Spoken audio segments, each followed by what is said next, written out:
27 September 2024. During the United Nations General Assembly in New York, when Israeli Prime Minister Benjamin Netanyahu's speech was scheduled, more than half of the diplomats turned their backs in protest and walked out of the assembly. The message was absolutely clear: Israel's bombing of Gaza and Lebanon. But what is the benefit of the walkout? After that, Israel has also started attacks on Yemen. Speaking only of Gaza, over 42,000 innocent people have been killed in the past year, including children and women, and millions have been displaced. The United States, the European Union, and the UK have warned Israel several times that this war can take a terrible form.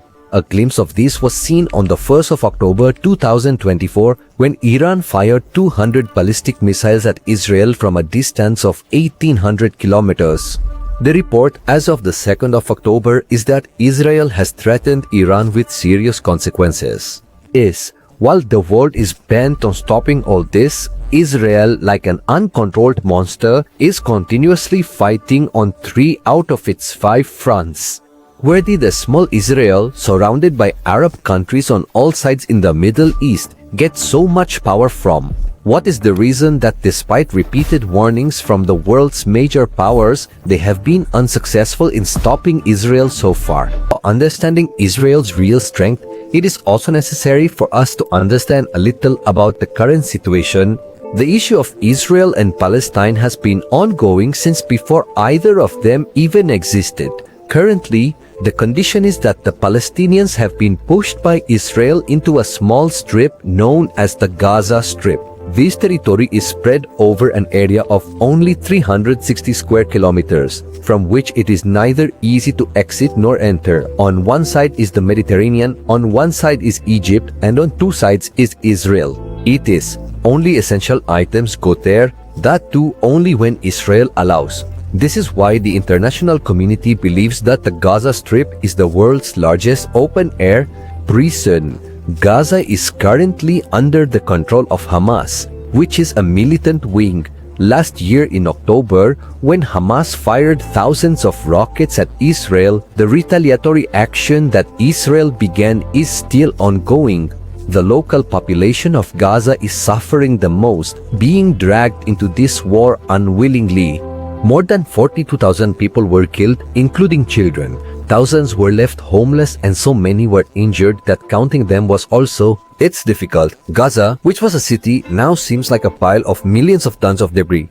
Hotahai. Israel says that all this has been done to eliminate the militant wing of Hamas and will continue to do so. But it is hard to digest the idea that Gaza, whose population was around 500,000 in 2017, could have 42,000 people, or 8.5% of the population, as the militant wing. The only option left for the local population of Gaza to escape Israeli attacks is to leave the Gaza Strip and seek refuge in Lebanon. Take it. Yes, the same Lebanon where Israel's airstrikes are currently happening. But this task is not that easy. First, you have to enter Jordan via the Red Sea from Egypt, then from there to Syria, and finally to Lebanon. Hezbollah has significant influence and power in Lebanon, which is an Iranian-backed militant group. And this group also helps Hamas in Gaza. But who exactly is this Hezbollah? During the 1980s, during the civil war in Lebanon, Israel had captured southern Lebanon. To confront Israel, an armed group emerged there which was named Hezbollah, pushed out. Since then, this group has been a powerful political and militant wing in Lebanon. Experts say that this group is more powerful than the Lebanese army and has support from Iran. Since the existence of Hezbollah, it has remained a threat to Israel, and skirmishes have become a routine occurrence. However, since last year's attacks on Gaza, Hezbollah openly announced its support for the Palestinians. So, what is the new trouble for Israel here? But it was easy to conduct attacks, yet now they had to answer to Hezbollah in Lebanon. Now Israel needed a substantial reason to directly attack Lebanon. experts believe that this was when they planned the pager attacks. On September 17th and 18th, 2024, more than 3,000 pagers and radio sets of Hezbollah exploded simultaneously, the details of which are available separately on TV. Hezbollah blamed Israel for this and also fired several rockets at Israel. The opportunity that was being sought had now arrived. Israel started airstrikes on South Lebanon the very next day, and thousands of people were forced to leave their homes. In this operation, Hezbollah's commander Hassan Nasrallah's death. On the other hand, looking worldwide, many countries have made ample efforts to end the fight before the situation in the Middle East worsens further, and several countries have also criticized Israel significantly. If we talk about aid, a lot of aid has also been announced for Gaza from all over the world. Speaking only of the US, as of September 2024, America has announced $300 million of aid for Palestinians in Gaza. Announced. On the 7th of March 2024, US President Joe Biden announced the establishment of a military port to help in Gaza, and on the 27th of February this year, USAID also announced immediate aid of $53 million. We find countless such announcements on various news websites, but where most of the world's countries are criticizing Israel, Israel is intensifying these attacks even more. What is the reason that a small Israel surrounded by Arab countries all around is not under anyone's control? This issue has been raised 3 times in the past year in the United Nations Security Council. This was raised in the UN Security Council. Representatives from various countries participate, and any issue is decided through voting, and then the next country has to abide by this decision. But all 3 times when the ceasefire agreement happened in the Security Council, the United States used its veto power to cancel this decision, and yes, the same America that had announced millions of dollars in aid for Gaza. In June 2024, America itself had filed a ceasefire agreement which was even passed in the Security Council, but it was later vetoed as well. On one hand, President Joe Biden says that war is not in anyone's favor, while on the other hand, it is the United States that has used veto powers in the UN.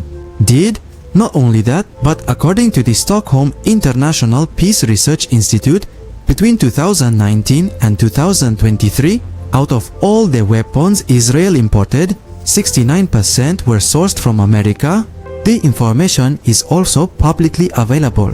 Moreover, Israel also receives $3.8 billion in military aid from the United States every year. People say that while America talks about stopping attacks on Gaza, on the other hand, it also supports Israel. This is the reason that instead of decreasing, the war is only increasing, which in the future may take a dreadful shape in the Middle East. But here an important question arises as to why America is doing this. The connections to the answer to this question lead to religion. According to a research from Wheaton College in the United States, a very large population in America, about 35 to 40%, are such people who completely believe in the Bible and also follow it.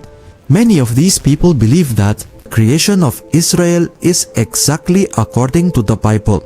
There is an organization in America whose purpose is to protect Israel and advocate for Jews. This organization is called COFI, which means Christians United for Israel. This organization has 10 million members worldwide, including some big names in American politics. This group of Christians is also called Zionists. Remember that Christianity is a different religion and Jewish is different. Whereas Zionism is a political movement that works in favor of Israel. Most importantly, it is not necessary that every Jew or every Christian be a Zionist. This Zionist group influences decisions in American politics or government through a separate committee called AIPAC, the American Israel Public Affairs Committee.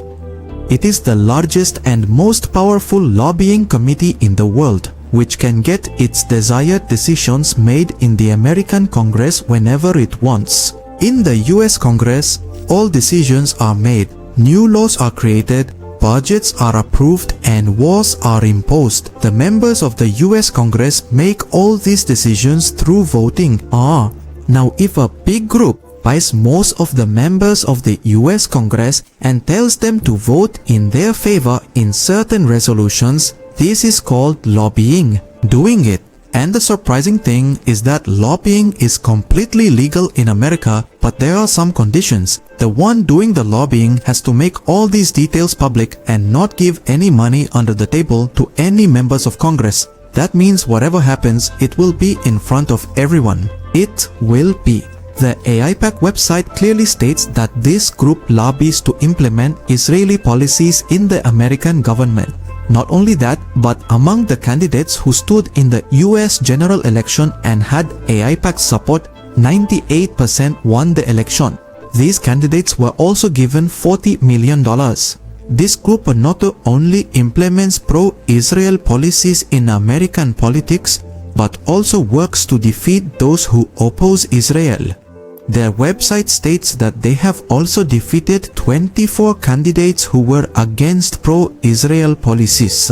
AIPAC's support for Israel has now taken a quite alarming shape. What happened was that in response to Israel's bombing and human rights violations in Gaza, South Africa filed a case in the International Criminal Court. This court is part of the United Nations, but it is not under the direct control of the United States. On the 24th of April 2024, the ICC's chief prosecutor Asad Karim Khan received a threatening letter from 12 US senators. It stated that we have received a report that the ICC is about to issue arrest orders for Israeli Prime Minister Benjamin Netanyahu and other Israeli leaders. It stated that if you did this, then we, meaning the US, will impose severe sanction against your institution. Your and your family's US visits will also be restricted. We will impose. In this letter, it was clearly written, if you target Israel, we will target you. And at the end of the letter, it was mentioned, you have been bonds. The names and signatures of those 12 US senators were also attached with this letter. The interesting thing is that the list of all those senators who are pro-Israeli candidates and for whom funding is being gathered is available on AIPAC's website, and the names of the senators who wrote the threatening letter to the ICC chief prosecutor are also openly written on this list. It is. But this story is still not over. You all must have heard about bonds. These are mostly issued by the government to collect money from investors, and in return, the bond buyers are given annual profit.